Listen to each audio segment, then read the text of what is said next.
Hello friends, कैसे आप सब। फ्रेंड्स, आज इस वीडियो में हम बात करेंगे कि पीएफओ एसएसए 2023 का जो एग्ज़ाम हुआ है उसके बारे में। इस वीडियो में हम डिस्कस करेंगे कि जो एग्ज़ाम था 18, 21, 22 और 23 को ईपीएफओ का, उसमें अटेंडेंस कितना रहा है, जो इसका आंसर की है वो कब तक जारी किया जा सकता है, इसका एवरेज जो भी अटेम्प्ट है वो क्या रहा है, सभी स्टूडेंट्स का सेक्शनल कट ऑफ क्या जा सकता है और ओवरऑल कट ऑफ आपका क्या जा सकता है, ताकि आप टाइपिंग की तैयारी कर सके। इन सभी चीज़ों के बारे में हम इस वीडियो में डिस्कस करेंगे।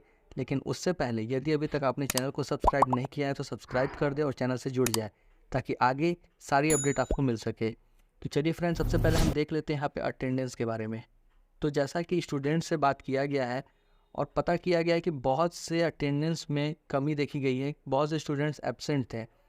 तो इस प्रकार जो लगभग अटेंडेंस है वो आपको 65 से 70% गया है, यानी कि 100 में से 65-70 ही स्टूडेंट एग्ज़ाम दिए हैं। अब जितना भी फॉर्म हुआ था, लगभग 7 लाख से 7.5 लाख फॉर्म इसमें अप्लाई हुआ था, उसमें 65 से 70% स्टूडेंट्स ही एग्ज़ाम में अपीयर हुए हैं, बाकी नहीं हुए हैं। तो इस प्रकार से ये आपका अटेंडेंस कुछ इस प्रकार से था। नेक्स्ट हम बात करेंगे दोस्तों आंसर की के बारे में, कि इसका जो आंसर की है वो कब तक जारी किया जा सकता है। तो जैसा कि ईपीएफओ ने एक और वैकेंसी निकाली थी स्टेनो एग्ज़ाम की, उसका एग्ज़ाम डेट जो था वो 1 अगस्त 2023 को था और उसका आंसर की 10 से 11 दिन बाद 12 अगस्त 2023 को जारी किया गया। ठीक उसी प्रकार से यदि हम इसकी आंसर की का भी बात करें तो एग्ज़ाम जो हुआ है 18, 21, 22 और 23, 4 दिन में 2-2 शिफ्ट में एग्ज़ाम हुआ है। और ऐसा हम उम्मीद लगा सकते हैं कि इसका भी आंसर की जो है आफ्टर 1 वीक अप्रॉक्स 1 से 2 अगस्त तक जारी कर दिया जाएगा। क्योंकि बीच में देखिए दोस्तों, लास्ट अगस्त में राखी है, उसका भी छुट्टी मिलेगा आपको। तो हार्डली 1 से 2 अगस्त तक आंसर की जारी कर दिया जाएगा। हो सकता है तो उससे पहले भी जारी कर दिया जाए, बट अगर उससे पहले नहीं जारी होता है तो हार्डली 1 से 2 अगस्त तक आंसर आप लोग का आंसर की जो है वो जारी कर दिया जाएगा। अब हम दोस्तों बात कर लेते हैं कि जो एवरेज अटेम्प्ट है वो क्या था। बहुत से स्टूडेंट्स से बात किया गया, एनालिसिस देखा गया, तब जाकर के समझ में आया कि पेपर का जो लेवल था बहुत ही अलग था। क्योंकि जैसा कि आप लोगों को पता है कि इसमें जो 150 मिनट्स मिले थे, बट जब भी आप एक सेक्शन को कंप्लीट नहीं करते हैं, सबमिट नहीं करते हैं, तब तक दूसरे सेक्शन में नहीं जा सकते थे। तो ये एक बैरियर देखने को मिला है इस एग्ज़ाम में, जो कि एसएससी वगैरह में ख़ास तौर पर नहीं देखने को मिलता है। लगभग किसी एग्ज़ाम में ऐसा पैटर्न नहीं है। तो इसमें जो भी स्टूडेंट्स जो पहली बार गए थे या फिर जिन्होंने ज़्यादा सेट प्रैक्टिस नहीं किया था, उनको बहुत ही समस्या इसमें देखने को मिला है। जैसे कि और रीजनिंग का जो लेवल की बात की जाए तो वो बैंकिंग लेवल टाइप का रीजनिंग था।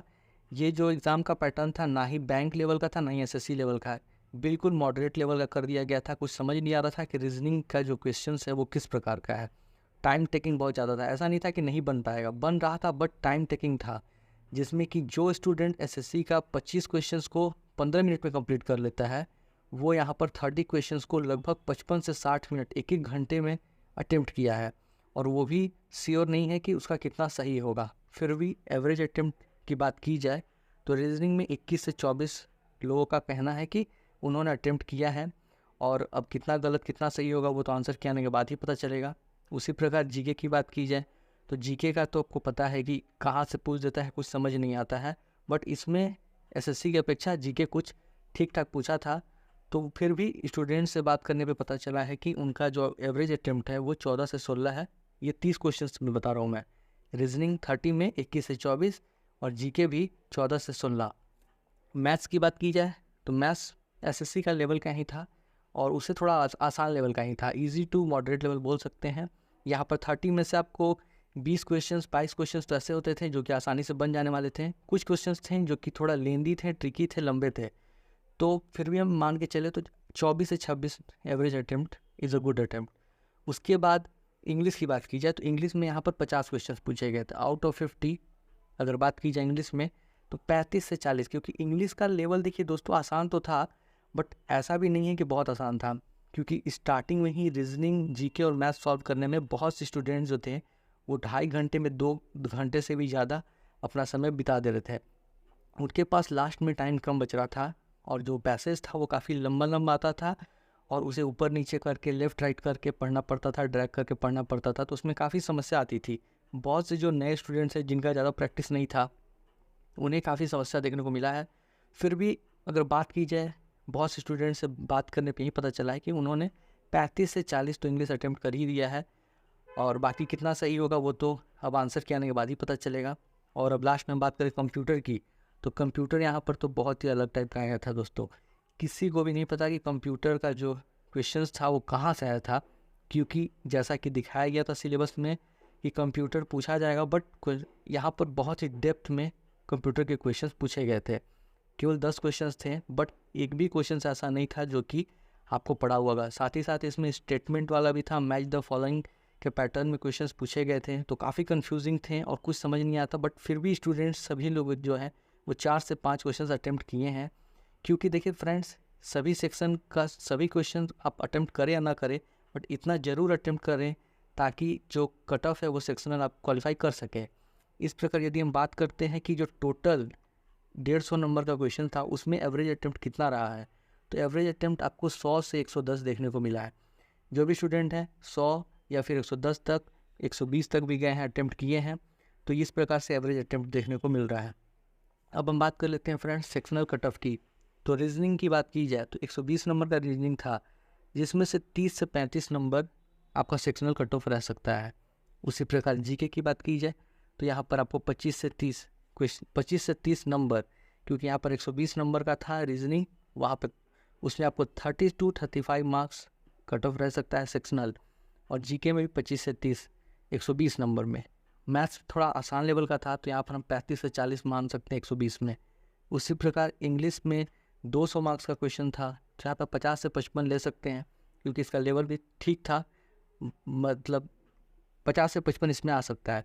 कंप्यूटर काफ़ी टफ था, तो इसलिए इसमें जिनका भी 40 नंबर में 5 से 10 नंबर भी आ जाए तो माना जाएगा कि हाँ वो क्वालिफाई कर सकते हैं। सेक्शनल कट ऑफ ज़्यादा नहीं रहेगा कंप्यूटर का, क्योंकि बहुत ही टफ था, ज़्यादा कट ऑफ रखने पर बहुत लोग फेल हो जाएंगे। तो यहाँ पर कंप्यूटर जो है वो बहुत से स्टूडेंट को एग्ज़ाम से बाहर कर देगा, तो एक गेम चेंजर साबित हो सकता है जो कंप्यूटर है। इसलिए इसका कट ऑफ ज़्यादा नहीं जाएगा, ज़्यादा हार्डली जा भी सकता है तो 10 जाएगा, नहीं तो मिनिमम 5 नंबर तक तो जाएगा ही। तो इस प्रकार से ये आपका सेक्शनल कट ऑफ था। अब हम बात कर लेते हैं कि जो टाइपिंग टेस्ट आपका नेक्स्ट फेज़ जो है वो Tier 2 है, वो आपका वो टाइपिंग है। तो टाइपिंग के लिए कितना नंबर लाने पर आप क्वालिफाई करेंगे और आप सेफ़ हैं, तो UR यानी कि जनरल की बात की जाए तो 600 नंबर में जिनका भी 370 से 380 मार्क्स आएगा वो अपने आप को सेफ़ मान सकते हैं और टाइपिंग की तैयारी में लग सकते हैं। EWS का बात की जाए तो EWS का आपको 350 से 360 नंबर जा सकता है टाइपिंग के लिए। मैं आपको मेरिट के लिए नहीं बता रहा हूँ, ओनली फॉर टाइपिंग के लिए बता रहा हूँ कि इतना नंबर आपका आ रहा है तो आप टाइपिंग की तैयारी कर सकते हैं। अभी से लग जाइए, क्योंकि जैसे ही रिजल्ट आएगा उसके लिए ज़्यादा टाइम नहीं दिया जाएगा, आपको हार्डली 15 से 20 दिन बाद टाइपिंग ले लिया जाएगा। उसी प्रकार OBC की बात की जाए तो 360 से 370 नंबर 600 में जिसका भी आ रहा है वो OBC कैटेगरी से टाइपिंग के लिए क्वालिफाई कर सकता है। SC कैटेगरी के लिए 330 से 340 नंबर, ST कैंडिडेट जो भी हैं 320 से 330 नंबर, और जो भी एक्स सर्विसमैन है वो 240 से 250 नंबर, जिनका भी 600 में आ रहा है वो सभी क्वालिफाई कर जाएंगे। तो फ्रेंड्स ये था आपको टाइपिंग के लिए जो सेफ़ स्कोर है, इसको मानकर तैयारी कर सकते हैं। अब जो फाइनल मेरिट होगा वो इससे ज़्यादा ही जाएगा, वो क्या जाएगा वो हम आगे डिस्कस कर लेंगे अगले वीडियो में। फ़िलहाल आई होप आपको क्लियर हो गया होगा कि आपका कितना स्कोर आ सकता है, तो आप अपने तैयारी को आगे कंटिन्यू कर सकते हैं, टाइपिंग की तैयारी में लग सकते हैं। आई होप सभी चीज़ आपको क्लियर हो गई होंगी। आंसर की कब तक आएगा, अटेंडेंस क्या था, कितना स्कोर आपने किया है। तो चलिए दोस्तों, अगर किसी को किसी प्रकार का डाउट हो तो कमेंट सेक्शन में ज़रूर कमेंट करके पूछें। तब तक के लिए bye, thank you for watching this video.